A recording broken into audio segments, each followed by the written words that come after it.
Point media ఈరోజు Daggubati young hero రానా పుట్టినరోజు.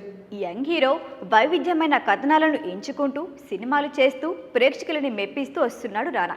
శేఖర్ కమ్ల దర్శకత్వంలో వచ్చిన లీడర్ సినిమాతో హీరోగా పరిచయం అయ్యాడు రానా. ఆ తర్వాత వరుస సినిమాలతో ఆకట్టుకుంటున్నాడు రానా. హీరోగానే కాదు విలన్గాను నటించి మెప్పించారు రానా. బాహుబలి సినిమాతో మంచి గుర్తింపు తెచ్చుకున్నారు రానా. బర్త్డే స్పెషల్గా రానా స్పెషల్ పోస్టర్ రిలీజ్ అయ్యింది. మరి ఆ విశేషాలేంటో ఇప్పుడు చూద్దాం. నేనే రాజు నేనే మంత్రి సినిమాతో డైరెక్టర్ తేజ, హీరో దగ్గుపాటి రానా కాంబినేషన్ సంచలనం సృష్టించిన విషయము తెలిసిందే. ఈ సినిమాలో రానాలోని ఓ కొత్త షేడ్ను డైరెక్టర్ తేజ ప్రేక్షకులకి పరిచయం చేశారు. డైరెక్టర్గా తనలోనూ ఓ కొత్త వేరియేషన్ను చూపించారు.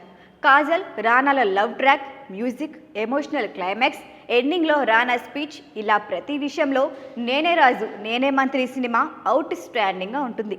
రానా, తేజ ఇద్దరికి ప్రత్యేకంగా నిలిచిన సినిమా ఇది. వీరిద్దరి కాంబినేషన్లో మరో కొత్త సినిమా రాబోతోంది.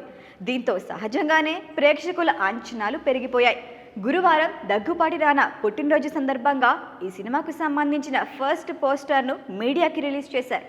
ఈ కొత్త ప్రాజెక్ట్లో రానాను రాక్షసుడిగా చూపించబోతున్నట్టు తెలుస్తోంది. టైటిల్ కూడా రాక్షసరాజ అని ఫిక్స్ చేసినట్లు హీరో, డైరెక్టర్లు అనౌన్స్ చేశారు. అనంతరం ఫస్ట్ పోస్టర్ను విడుదల చేశారు. ఇందులో నుదుట నామాలు, భుజాన గన్, నోట్లో చుట్టతో రానా చాలా వైల్డ్గా కనిపిస్తున్నాడు. ఈ పోస్టర్తో రాక్షసరాజుగా రానా పాత్ర ఎంత వైల్డ్గా ఉండబోతుందో చెప్పే ప్రయత్నము చేశారు.